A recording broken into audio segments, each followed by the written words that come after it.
pourquoi parle-t-on français en Amérique du Nord? Alors, amis québécois, je pense que dans votre cadre, la réponse est beaucoup plus évidente, s'agissant de votre identité et de votre histoire nationale. Mais j'ai déjà croisé beaucoup de personnes, si ce n'est pas 5 sur 10, qui n'ont juste aucune idée de pourquoi il y a des régions francophones en Amérique.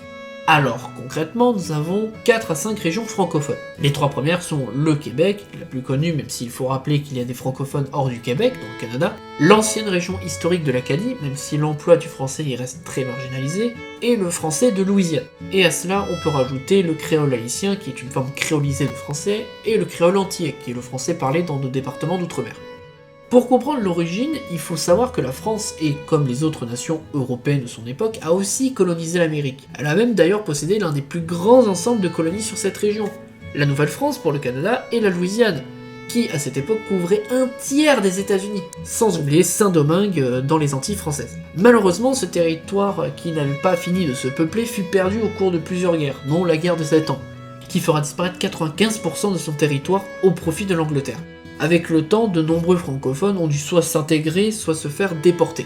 Une grande partie de locuteurs de Louisiane, appelés Cajuns ou Cadiens, sont des descendants des rares déportés ayant survécu d'Acadie.